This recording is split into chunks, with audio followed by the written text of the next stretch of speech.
Recently spent some time in the city of Freiburg, a charming place in southwest Germany in the Black Forest. Now, this area of Switzerland, southern Germany, has historically had great thinkers and great professors and highly acclaimed universities. And I found out one of the world's top astrophysicists, Dr. Berdyugina, was here. She is looked at as a world expert in how the universe works and in exoplanets. She does TED Talks and is well known in astrophysics circles. Out there in the universe. And the Earth is just one of them. In this universe, we are really tiny. We put Earth in the center of the universe. Then we realized something wrong with it, so we put the Sun in the center of the universe. Again, it was a little mixed. We put Milky Way in the center of the universe. Not so bad. And we found out in the end that there is no center of the universe. Our planet is just a single blue dot among billions of other stars and billions of other planets. We use these plants as prototypes of photosynthetic organisms in the universe. And then we build models for alien lives, how they could look. And when we puzzled with this question, how aliens can look like, we actually find answers in the backyard. When we detect life on other planets, we will understand and learn that we are not alone. And we are not special. I wanted to interview her, but how? I thought about it and I created an alias, David Howard from Oxford University Media Society, and created some online material supporting this front. After some well thought out, tricky and delicate emails, I got the appointment, and with the backstory that I was collecting information for young students at Oxford.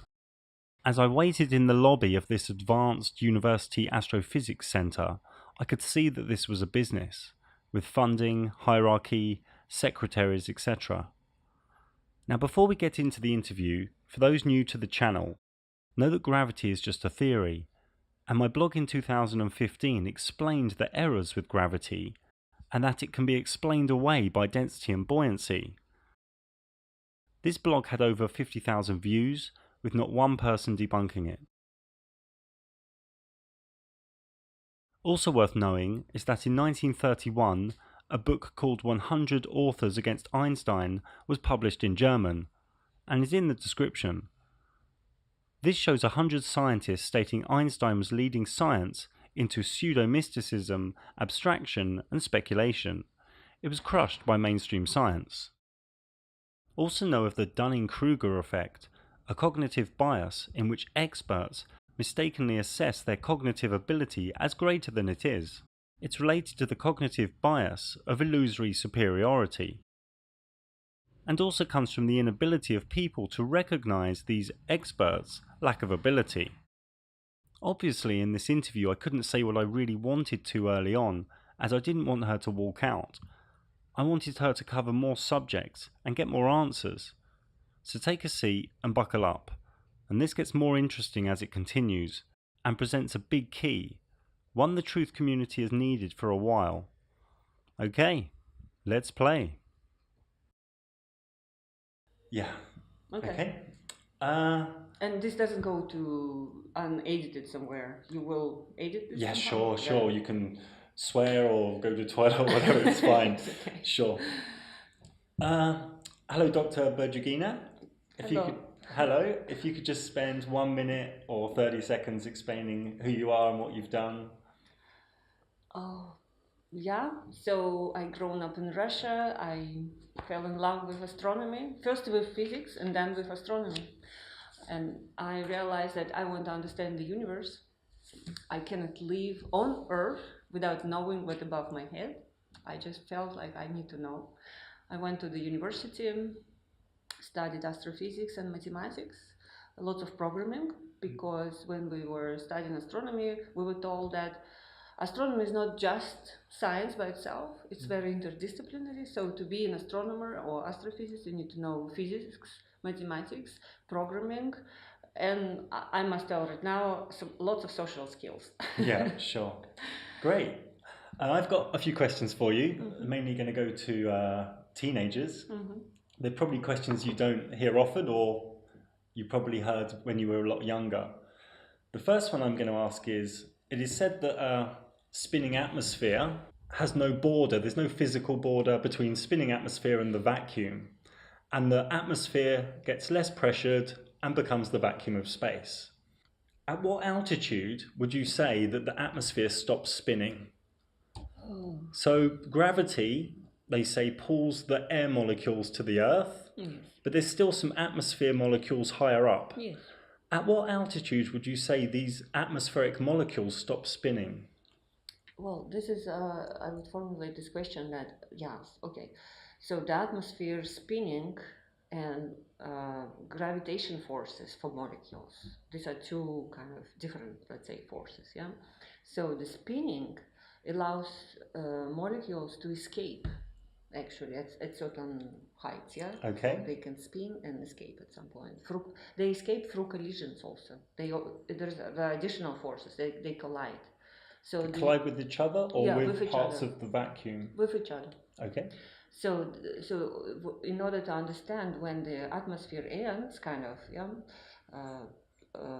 not like having a sharp border, but what we call atmosphere below and no atmosphere above. Yeah. Actually, there's another term called exosphere. Okay. It's nothing to do with exoplanets. Yeah. It was terminology before exoplanets were discovered. It's called exosphere. So that part of the atmosphere which escapes. So below that part, the atmosphere, if it exists, it's called atmosphere. And it's spinning. And it's spinning and colliding, molecules colliding. But above, the density is so low that they can escape because they cannot collide. They don't collide anymore. And what happens to those molecules of atmosphere that escape into the vacuum of outer space? Oh, they go on a cosmic journey. Okay, and they stop spinning with the Earth. Yes, they don't belong to the Earth anymore. Okay. Yes. Is there a set altitude, distance, where that happens? Yes, of course. It is defined by density of the atmosphere, the gravity of the planet. But for the Earth, I have to look up. If you want me to look up, I look up. No, that's fine. I don't know that number. I know that the density falls off exponentially. Yeah. So I actually cannot say. I mean, we tell that the space starts approximately, let's say, at 100 kilometers, above 130 kilometers, something like this, that you can go on the orbit. I mean, this spinning means like the body spinning around the Earth means that it's orbiting Earth, yeah? Okay. So even if we put a satellite at 200 kilometers, it's still orbiting the Earth, even though it is not in the atmosphere. So we put satellites at thousands of kilometers above, and they're still spinning around the Earth. They're still in low Earth orbit in this model. They're still on the orbit. They're still spinning around. Would they still be colliding with molecules of the atmosphere? Yes, they will. If there are, yeah. Okay. At that height, yes. Okay, great. So everything is spinning around. All the also space junk, what we call, all this. Yeah, I've got a question on that later. Okay, good. Okay. So everything is spinning, and my terminology it's orbiting. Astronomy terminology it's really orbiting the Earth at very large distances. Moon, 400,000 kilometers, is still orbiting the Earth. And this would also collide with escaped atmospheric molecules from the Earth? Yes, and it also collides with the escaped molecules, and not molecules in this case, but more like particles and atoms from the sun. Okay. Which is called solar wind. Okay. Yeah. Okay. It's like hard to, I mean, the atmosphere definition is that, okay, when the molecules can escape, the atmosphere ends. You have to look up this number, for the Earth, I don't know. But it's kind of arbitrary and it's kind of hazy. Yeah, exactly, it's just escaping. But this escape, it's still, they can go on an orbit. Yeah. It doesn't mean that escape means that they cannot fall on Earth anymore, because the molecules go like this. Like they collide and they go up and down all the time, yeah? So it's like turbulence, what we call. And the reason in mainstream astrophysics that the vacuum doesn't suck out the gas is because the gravity is holding the gas to the Earth. Yeah, exactly. Because everywhere else in science, when there's a vacuum and gas, it equilibrates. Yes. If you just take without gravity, yes, then they start to mix. Yes. Okay. Our survey said. On to the next question. It is written in astrophysics that the rotation of the Earth is due to, we can't feel it because of constant velocity. Now, one astrophysics guy I met, he said there are two constant speeds. Let me show you this. Yes. A bit like this fairground ride. Yes. And some people I know looked at some rotation physics, and they said if you're on the edge of this, you would be experiencing acceleration and deceleration. It's only the middle point that would experience, like the wizard in the middle. The wizard would be constant velocity, but if you're on the edge, you get acceleration and deceleration because of the two constant speeds. How would you answer that? You mean why this happens, or?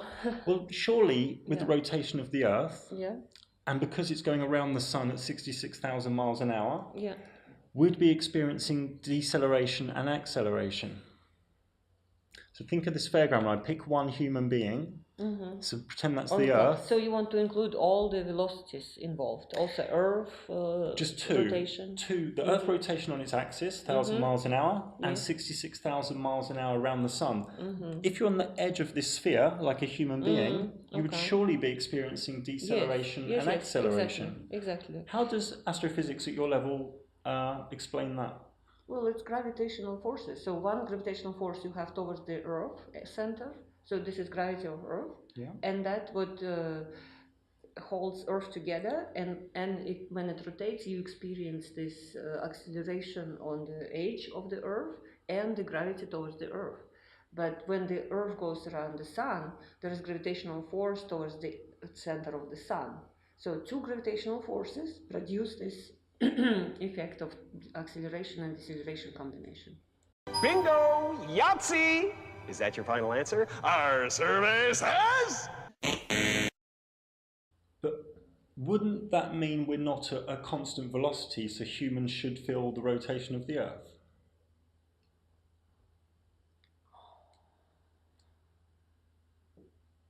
That is interesting. It's an interesting one. The astrophysicist I met, he did a model showing that it should show acceleration and deceleration. So I could actually show you a video where this goes around the sun, and it shows, and even you can go onto the International Space Station, which is orbiting the Earth, and this also should be showing acceleration and deceleration due to the two constant motions, just like the fairground ride. Right. Well, probably need some homework. Yeah, I need some thinking. But it's an interesting one, yeah? It is an interesting question, yes. We usually think, that the pull, we have to compare this acceleration to the gravitational pull. Okay. That I would start with. Because velocity is one thing, but acceleration is the other thing. So we have to compare acceleration due to rotation to the acceleration due to gravity. Yeah. And it's very possible that gravitational acceleration is larger. That's why we just don't feel this side. I think we would need three different answers. One for the Earth, one for the International Space Station, and then one, imagine an astronaut outside the International Space Station. Yes. How would he be staying with the space station? Because they're all doing this they're all acting under these two constant forces, two constant motions. Exactly, yeah. So this is a question I can't get answered. It's a very interesting one. Yeah, but in this case, space station and the astronaut in space, they are like we call it probe particles, free particles to probe the gravitational field. Yeah. So they will orbit the Earth because of the gravitational pull of Earth, but together with Earth, they will move around the Sun. So, and that is because the gravitational acceleration of the Earth to the Sun is much larger than gravitational acceleration of any of us to the Earth. So they just don't notice it? Yeah, they don't notice this. Okay. So that is, I think this, of course, the rotation around the Sun, orbiting around the Sun, it's a huge velocity. But we're so pulled to the Earth that this Earth to the Sun is somewhere. Our survey said...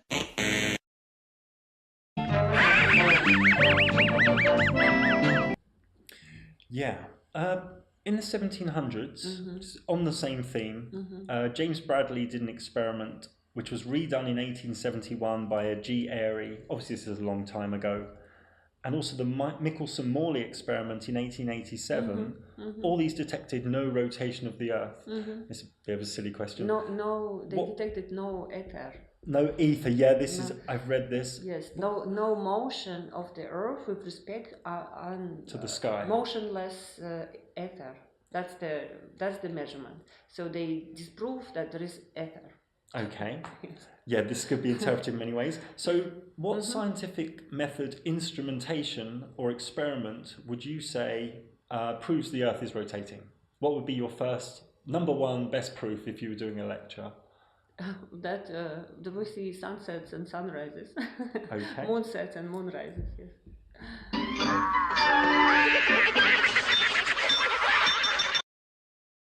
Our survey said...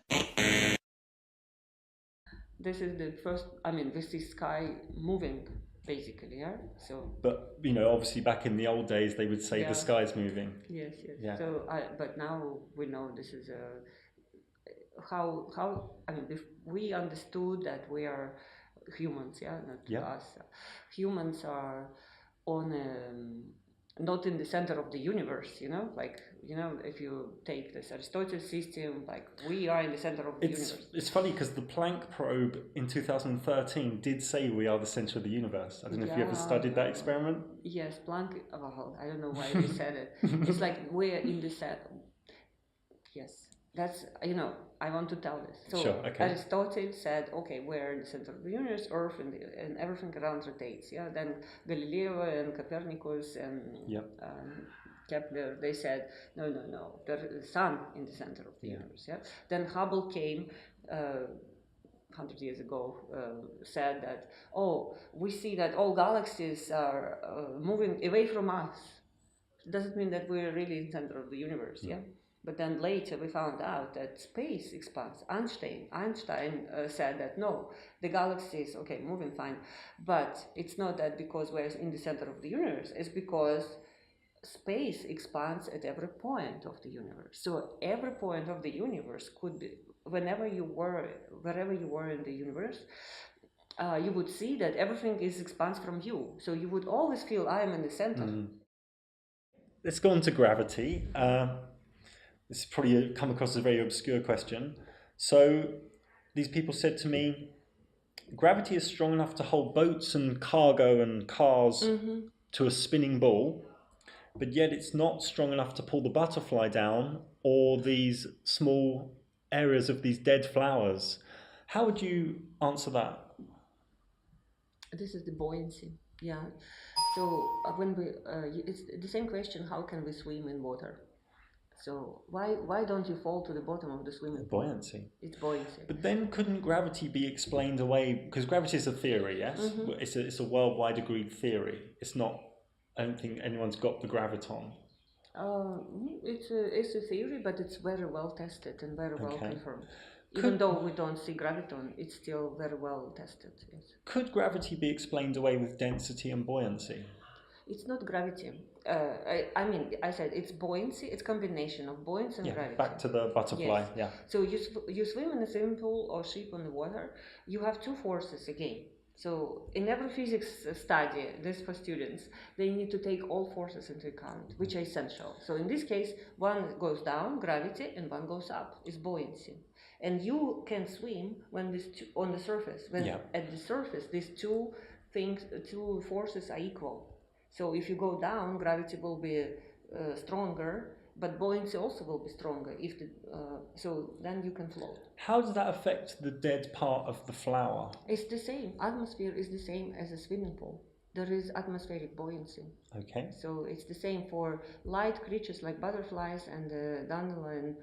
I don't know how they call them in English. And how these things are called in English? It's called a dandelion. Yeah, the whole thing. But this one? I don't know. There's no such word. So they're also floating. because the buoyancy for these things is much larger than gravity. The mass is very tiny, but they are puffy. So for them, the volume is bigger than the mass. It's the mass ratio volume to mass, basically. Okay. So, and the volume is much bigger than the mass, and so the buoyancy is much larger than gravitation. And for the butterfly, I guess they can coordinate that. And it would be the same answer for gravity strong enough to hold the moon in orbit, Yes. but astronauts can float about and pretty much choose what direction they go in. No. Astronauts are like, for astronauts to move, again, so space, let's assume it's empty. There are photons here. We know from Planck mission there are photons, but let's say, and there are particles, but let's say in the first approximation it's empty. So there is no buoyancy there. There's only gravity in space, yeah? Our survey said. And move on to your subject, exoplanets. What percentage surety do you have of there being other Earth-like planets? Are you 100%, or are you 80%, or are you 65%, or do you change each week? I think we are 100% sure that there are planets like Earth out there. Okay. We are, say, I don't know what's the error bar, like say 80% sure that there are 30% of those planets Habitable. No, Earth-like. Yeah. That out of all planets in the galaxy, 30% are like Earth. This is our like estimate. Yeah. But we're 100% sure they're there. It's just the question now in this science: how many and how close they are to the Earth. So that is the questions. But this question, if they're there, we already solved. It's there. Okay. With these people I was speaking to, let's pick the TRAPPIST-1 system, the one that got into the media. This was the image, and I believe with photomy and other ways of measuring, I think you measure the brightness, the electromagnetic spectrum, and spectral changes. Then this turned into this colourful planets with volcanic activity, water content. How did changes in electromagnetic activity and spectral activity and brightness, such as the image in the bottom left, how does this turn into all this information about volcanoes and water and size and atmosphere? These are just models. All these pretty pictures of exoplanets, they are all artist impressions. Sure. Yeah. Do you think that's misleading to the public? Yes, I do. It's pretty beautiful, and if you are not in the field, like a public, you look at this, it's like, wow, this They found this. Yeah, they found this, and it's absolutely misleading. I disagree with this. Yes. Do you think you say it's 100% these planets exist? Do you think it's a leap of faith to say, okay, I measured some electromagnetics, I measured some brightness changes, I got some spectral graphs of data. Do you think it's a leap of faith to say these are habitable Earth-like planets? We do, well, it's still science. No, I don't think it's leap of faith completely. Yeah, so it's still science. Indeed, in astronomy, we just analyze mostly data and mostly electromagnetic. Right now, it's gravitational and particles, of course, but mostly it's electromagnetic waves. Yeah, and that light, electromagnetic waves, contain a lot of information. We learn about composition of the sun, not going there, because we analyze the light of the sun through spectroscopy, polarimetry, and so on. Yeah? Sure. So we do the same with stars, and we do the same with other planets. We see very little specks on our which I've shown down here. Yeah, exactly, on our detectors. But we can analyze this to get chemical composition, for sure, and we detect water, and we say, yes, look, there is a signature of water. We know that signature in the spectrum is water. So there is water. How does that spectral information turn into water? Because molecules in the atmosphere, for instance, in our atmosphere, there is molecules of water evaporating from the ocean. They specifically interact with the light coming from the sun. They absorb a certain... So you're getting the same data? Yeah, you get like imprint of molecular presence, because molecules are rotating and vibrating, and that requires energy for them. So for molecule to exist, it needs always absorb energy. Okay. How can you be confident of the accuracy when you're trying to measure things 230 trillion miles away? How can you be sure of the accuracy when you're going 232 trillion miles away with a little instrument on Earth? Yeah, that is quite amazing, probably to understand. But this technique of spectroscopy is basically distance independent. If you see in print, of course, the problem is to collect enough photons. So when you go further away, light photons. Yeah, light photons. You need to collect them enough in order to see the defect due to water absorption, what we call. And for that, for instance, if defect is 10% relative to the total flux, then you need, let's say, at least 100 photons to detect it, you know? So that it depends on your detector. Let's say you need 10 photons would be probably not enough to detect it. You need more, maybe thousands of photons. The more data, the more patterns you can get. But it's really distance independent in this case. So if there is water, it doesn't matter is it here or 1,000 kilometers or in the lab. So what would be your number one proof? You're at a dinner party, someone says, what's your number one proof, scientific method of Earth-like planets existing in the galaxy? So far, we know they exist through transit techniques. This is our... these are not, like you have a curve there, this is not a direct detection of a planet, it's indirect, means that the planet transits across the disk of the star and then we see this dip. This is not water, this is just a presence of a planet. And by amount, how big is this dip and how much it lasts, we can say whether it's small planet, big planet, on which orbit it is, you know.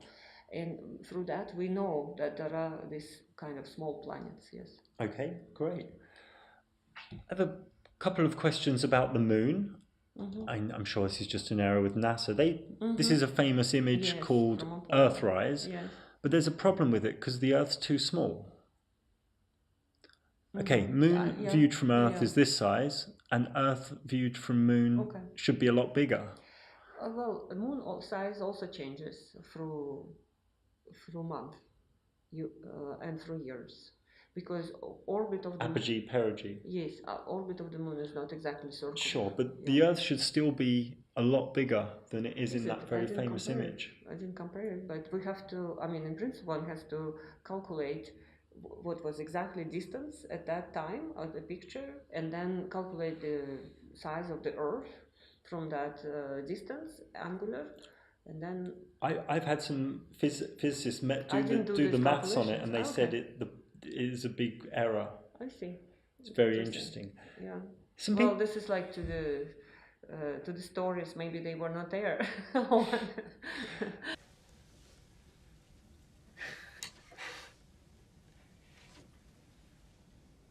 This is interesting.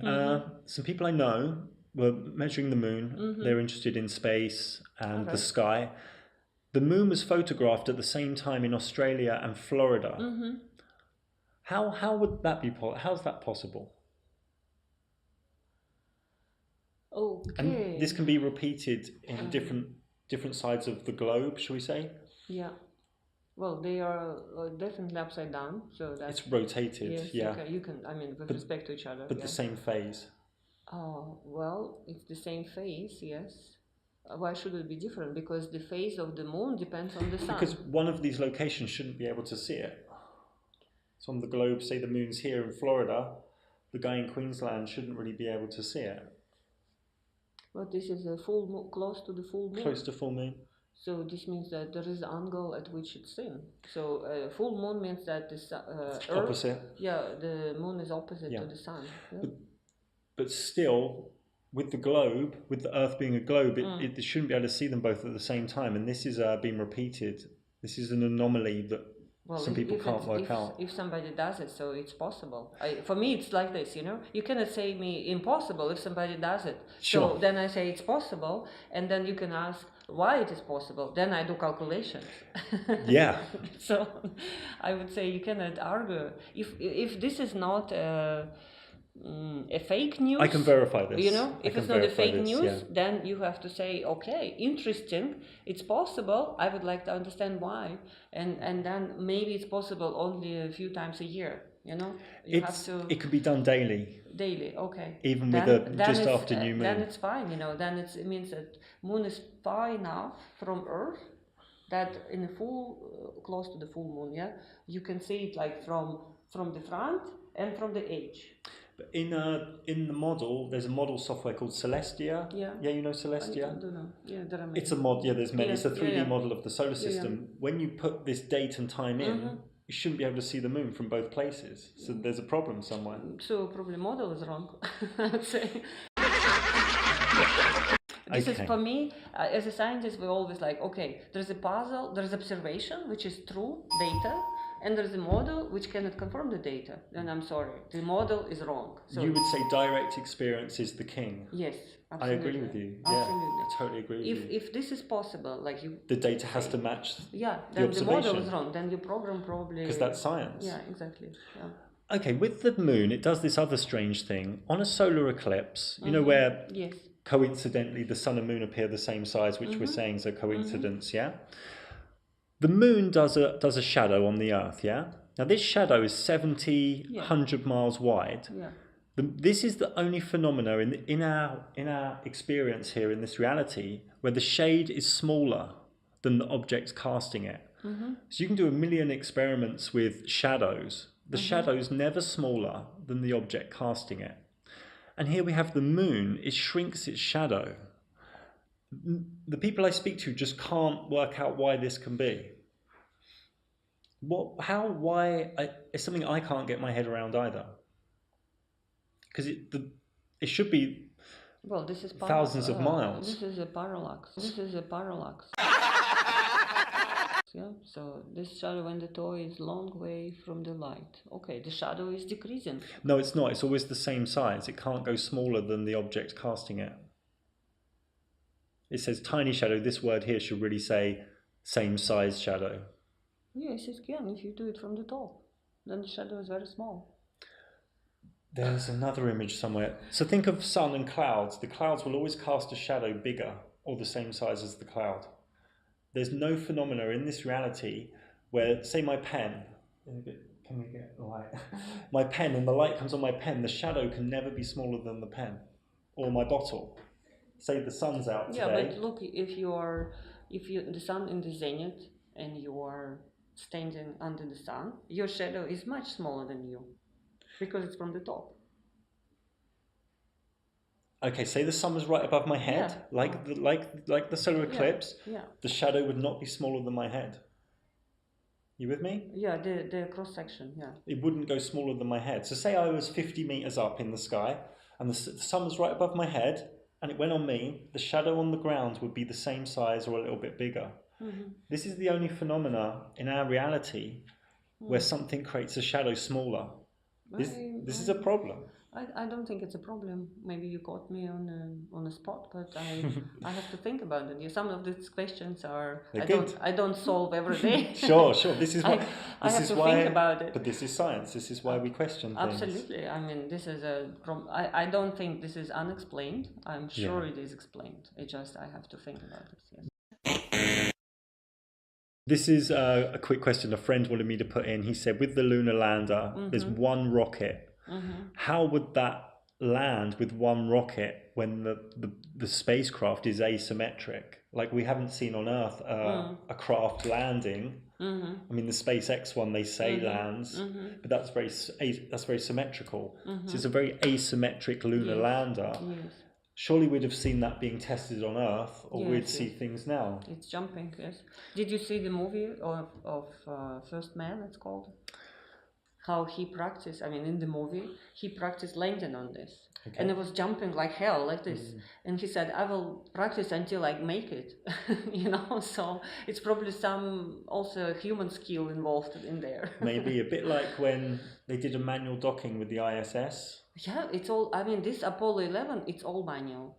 If you go to Smithsonian, it's shocking. They use the calculator smaller than we use 4 in our... kilobytes memory. Smaller than we have in our telephones right now. It's all manual. Yeah, and they had when the lunar lander took off, they filmed it. You know that piece of footage? The lunar lander takes off from the moon, and they created a film. It was like a 10-second film of it taking off. And my friend asks, who filmed it and who? How did that? They left probably cameras there. That's fine. And then went back to get them. No. They get through radio, pictures through radio. Yeah. So in the 1960s, they sent videos, digital videos, back across space. Well, it's radio. So let's say they can take pictures. But they only had a 4K memory lunar lander, and now you're saying they have like a 20 megabyte ability to capture video.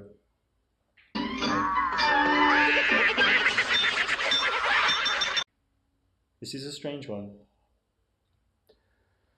Come on, we have pictures from the missions. But as scientists, we can't take pictures as proof, can we? I don't know what was the technology, but in 1960s, this is 69, okay? So there were already missions to Venus, Mars, also lunar orbiters existed. They all sent pictures. Pictures from the side of the moon were sent before.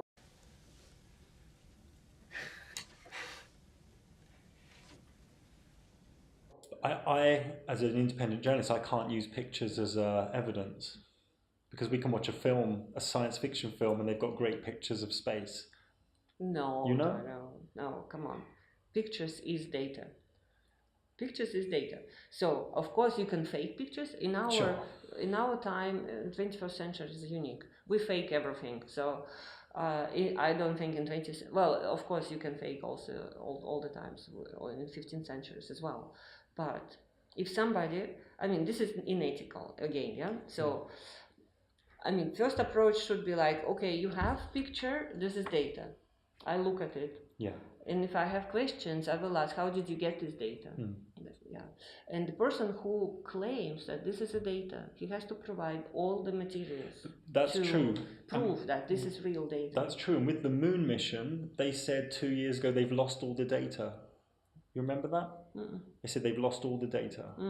Because some people went to say, oh, can we study the data? Because they had some questions, like I have. And they said, oh, we've lost it all. Can't find it.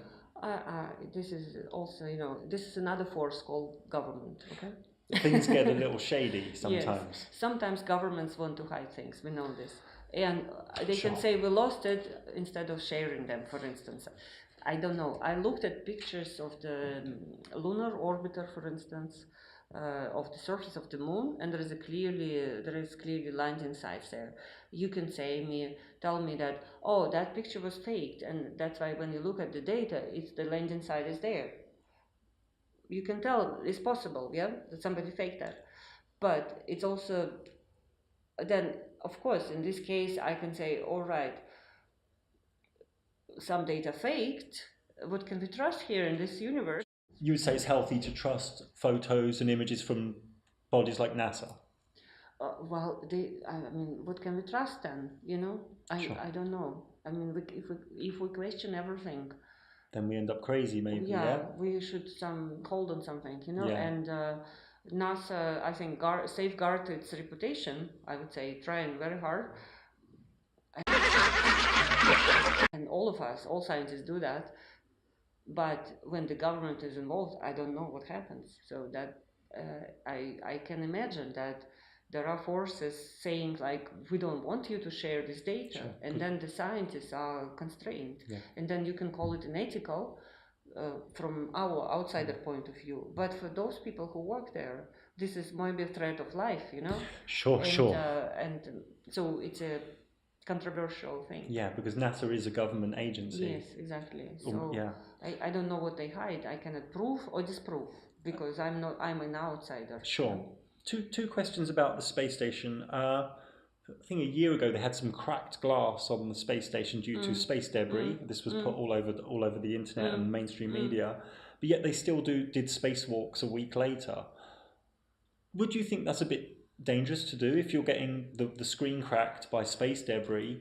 Surely if you're an astronaut, you'd be like, hey, I'm not going out there next week because my spacesuit, I'm going to die. There's a good chance of dying.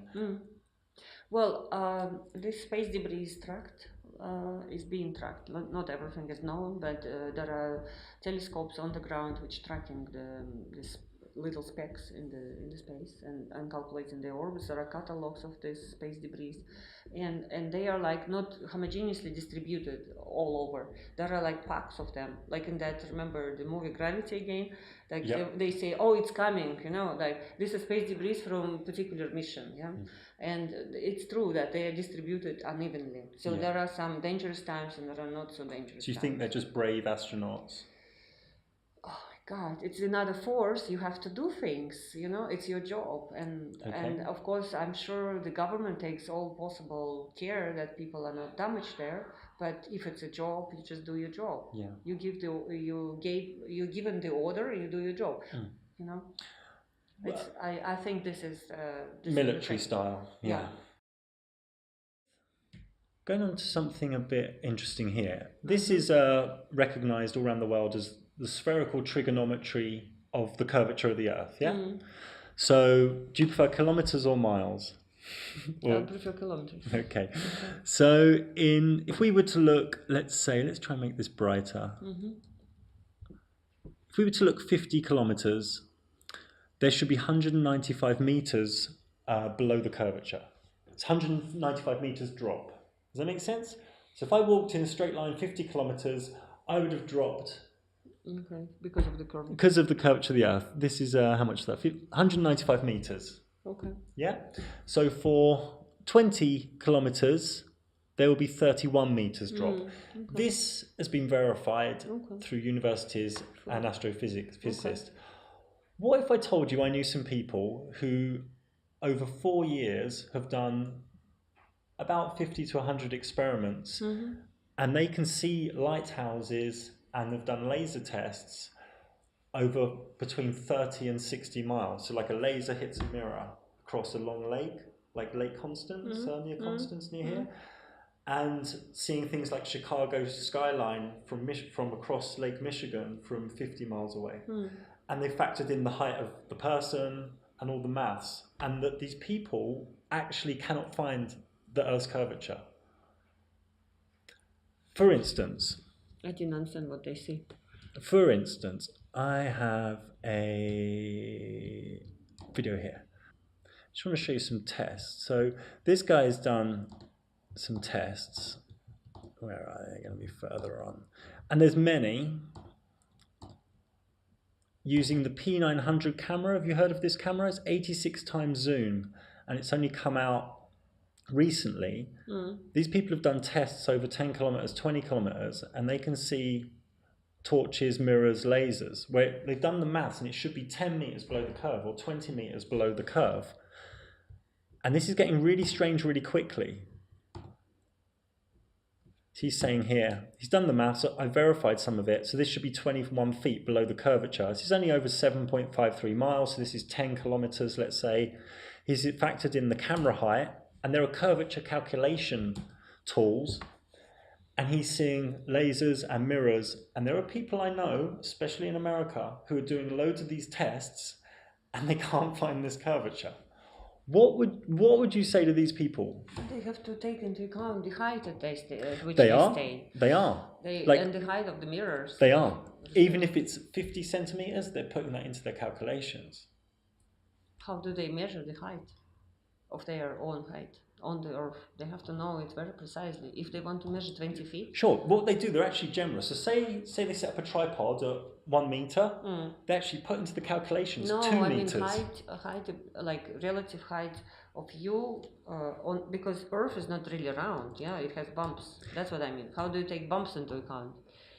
There's an oil rig one. This one's quite far. This is like 20 kilometers. You have to take the profile of the Earth.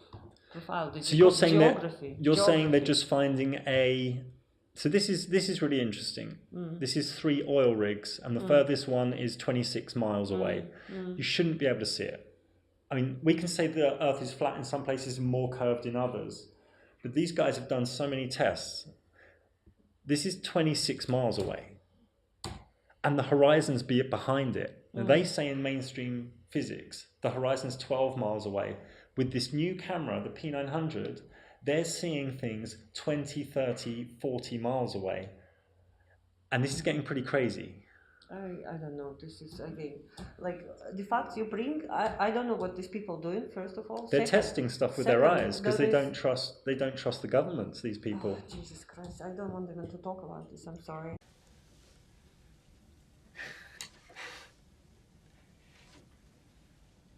Why don't you want to talk about it? This goes crazy.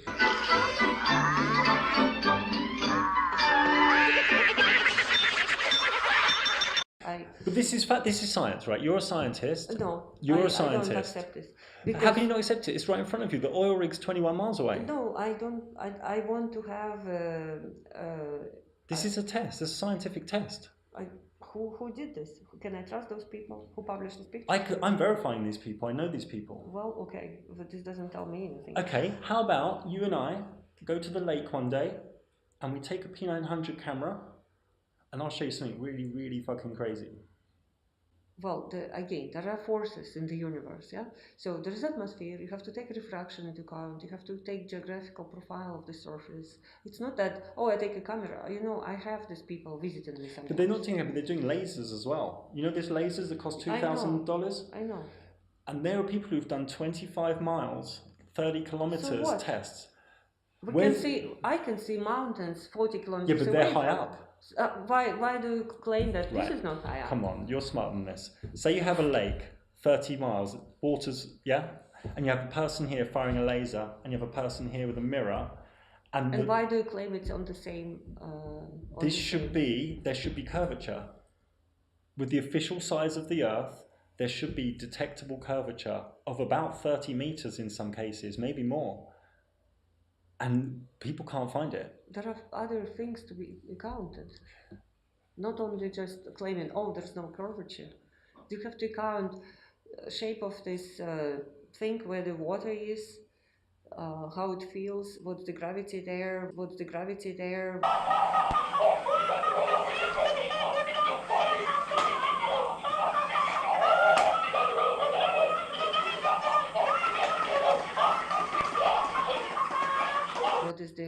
there will be the same as the gravity everywhere. Refraction of the atmosphere. But okay, there's a test where a guy went back every day and did the same test because of different atmosphere, different atmospheric haze. This refraction is on average always the same. But refraction can't make a human being jump up 30 meters. You can see light of the sun from below of horizon. Sure. This is like refraction, I understand this, yes. But what they did in one test, he proved that it's not refraction because there was a tree above the person here and you could see the tree and everything. He said, well, where does the refraction start and stop? You know, like a mirage. Okay, so for me, it's not science if somebody says it. But there's tests. We have, in science, we have a system. We don't believe everything what people say or what they measure. They are publishing results in scientific papers. There is always peer review to that. Sure. And if there are questions to the results, they have to provide all the data, all the measurements. And even if it's published, it's not, if it's just somebody published this and somebody repeats it and cannot reproduce it. This has been repeated. I could show you 50 different people. In which journal is published? I could tell you for a fact that mainstream science is really not happy with these people and is shutting them down. And I could tell you another thing for a fact. The governments and government websites are also not happy. What are you claiming? I'm just not claiming anything. I'm here to ask questions. No, I don't have any conclusions. That these results prove that Earth is not curved. I'm not saying that. I'm not making any claims and I don't have any labels. What I'm saying to you is this is strange. What do you think? I think these measurements have to be verified by scientists. It's like claiming but everyone's a scientist. UFO. No, not everyone. We are trained. We are trained as scientists. We are trained with the analytical skills and scientific judgment. Even if we don't know something for sure, we can judge based on the lots of knowledge of scientific facts. Okay. And not everyone can do measurement and say, look, I measured this. How do you prove it? I had one crazy person visiting me, taking pictures of dark places with the flash. And she was claiming there are these little dust particles which she sees on the flash picture. These are UFOs. Yeah, that's crazy. Yeah, that's crazy. okay, but this is the fact. Sure. She took a Sure. picture of the dust particles, scattered light, Sure. but her interpretation was, these are UFOs. But if 100 different people have done this test with this new camera, 86 times zoom, at lakes, all around the world, peer-to-peer, there's a place peer-to-peer in England, and they're getting the same results of missing curvature, that's scientific method, observable, repeatable, measurable. That's the scientific method. And you replying the word refraction isn't scientific method. It is.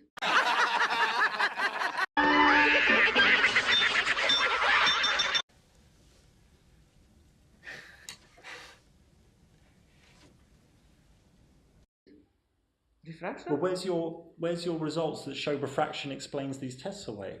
I can see sunlight from the behind of the horizon when the sun is down. That doesn't mean that humans can jump up 30 meters. What do you mean jump? Okay, so say this human and this tree should be 30 meters below the curvature. You can't use the word refraction for them jumping up 30 meters, the tree and the person. Why do you claim that your calculations are right? I'm not verifying right now. I'm pretty smart. And I verified. I have to trust you. I see you first time. time. But that's what I say to you. I could send you some data for you to do some. Thank you. But that doesn't make you a scientist. No. It means that I don't want to do this particular project because I'm interested in many other projects. But you're coming to conclusions without doing tests. That's not very scientific. I'm not making a conclusion. Any. But as an astrophysicist, surely you'd want to look at something like that. No. Why not? I'm not interested. Why would that be? Because I'm busy with much bigger questions than this. And you think this is nonsense? I think it's nonsense. The detectable curvature. Yes. Our survey said. What would be your first reason for this being nonsense? Because it's proven curve is round. Could you show me the scientific methods experiment that did that? Oh yes, it's done in 2000 years ago. Which test was this? Is this the sticks in the ground one? Sticks in ground.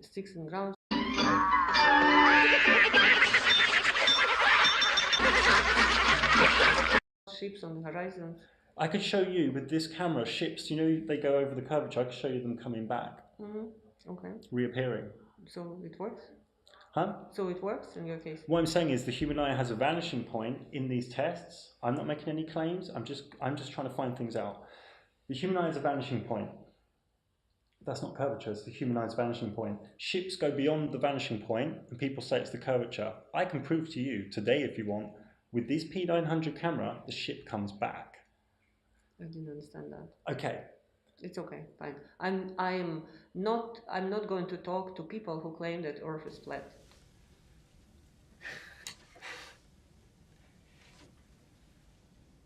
I'm trying to find answers to some very interesting things. It's just enough for me. It's enough of nonsense. That woman was coming to me 3 times and always. But you can't project her onto me. I'm a completely different person. I am sorry. Do you say this picture is the data? She claimed exactly the same. No, but this is the picture. This is video. This is video. It doesn't matter. It doesn't matter. So if I showed you 1,000 videos... It's interpretation. Okay, if I showed you 1,000 videos of PhD scientists doing this, these aren't a bunch of idiots, these are scientists, a lot of them are PhD scientists. If I sent you 1,000 videos from PhD scientists doing curvature tests, you would still say it's nonsense. PhD science in what? Many different, some are civil engineers, some are all sorts of different things. Some are astronomers. Well, let them publish this. I want to read that paper. But when they publish it, do you know what happens? It gets shut down. Yeah, I want to read that paper. The paper's not allowed to get out there. You even put a video on YouTube, they turn it off. I'm not talking about this. This goes into a direction I don't want to talk about. But this is science. No. Because it's measurable, repeatable, observable. It's not science. Why would you say that? Why would you say this isn't science when people are doing tests and capturing data? Because of that woman I told you. There are pictures. These are data. But as a scientist, you should say that was her and this is something different. No. You can't project an old issue onto a new issue. No, I give you an example. By exclusion. Try exclude that picture was, you claim that every picture is a science. It's data, I agree. This is data, somebody recorded it. Yeah. What comes after data is the analysis of the data. And that's what's happening in these videos. How the analysis is done, and after the analysis, there is interpretation of that analysis. I can show you hours of this. And This is the data, the curvature model that every university in the world goes with. Fine. And this has big problems. Make these measurements on the moon. Make these measurements on the moon. Make these measurements on the moon.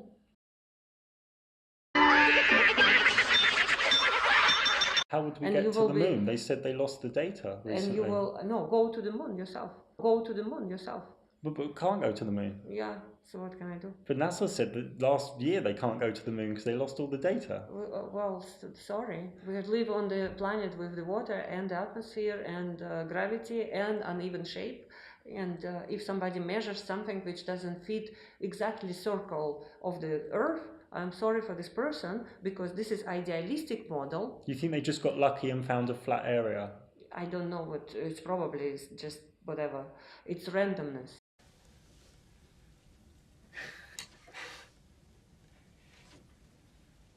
They have to make, in order to prove that Earth is flat, they have to take million measurements at million places. I would say there's about 500 measurements of lack of curvature that are very well done with calculations. It's your judgment. No, it's not my judgment. It's not my judgment. They exist. These tests exist. They are claims. No, they're We actual. say in They're science tests. claims. They're actually tests. These are claims. If they are not verified, these are just claims. But you're saying they have to be verified by the scientific community? Yes. What if the scientific community at a high level is just shutting this information down? Well, I can tell you.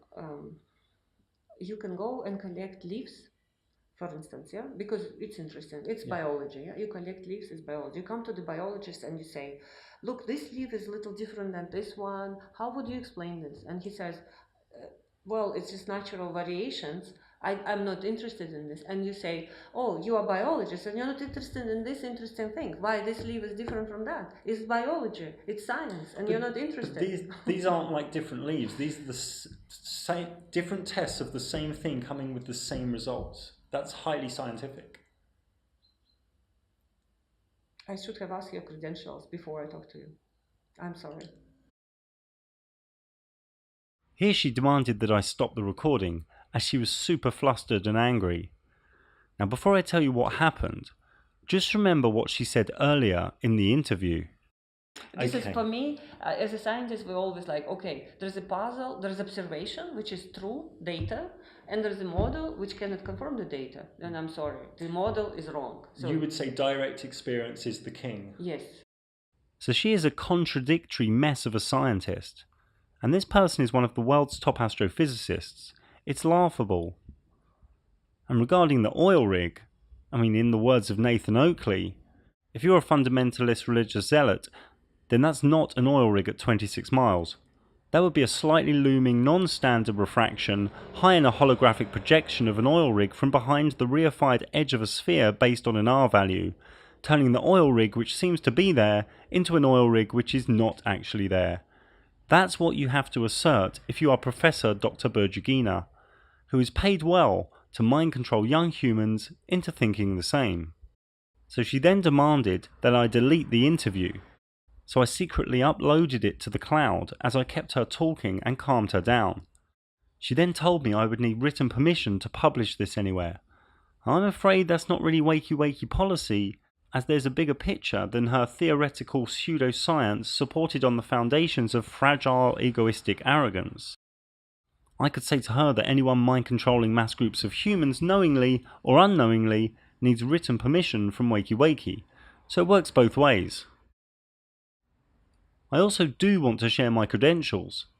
50 metres swimming. That's it, as I left school at 15 because my soul knew it was all a load of garbage. And in that interview I think I'm the one that stayed rational, and she's the one that got emotional and flustered and defensive. You see, it's all about the elite building and paying for gatekeeper temples, and getting young people to pay to worship at them. It's a clever trick. The questions she couldn't answer are all answered in my Luminaries Mysterium documentary, where just 1 hour after I uploaded it, YouTube really shut me down and hid me from the search algorithms and removed subscribers without them knowing. My plan didn't end here though. I created double-sided flyers that are downloadable in the description, and a linked Instagram account full of memes, and then bombed the city, mainly student cafes. This whole method of undercover interviews and flyers is simple for anyone to copy and paste into other cities. I've shown you how easy it is. I've shown you that the top astrophysicists are frauds. You have the tools, as they simply have no scientific method proofs. It makes it fun. The second undercover interview I did in Freiburg was on a different subject and will be online in a few weeks' time. I also have some new t-shirt designs I'll share in a moment, and as you know, I do professional true cosmology astrology / luminology with over 250 happy clients now, and I also give advice regarding the understanding and investment into crypto assets. Oh, and whoever it is who keeps getting the secret police to stop me in different countries and point guns at me for no reason before strangely letting me off, just come and have a chat and a cup of tea, mate. It comes across like you've watched too many 80s B movies and think you're all Miami Vice or something. Just need to grow up.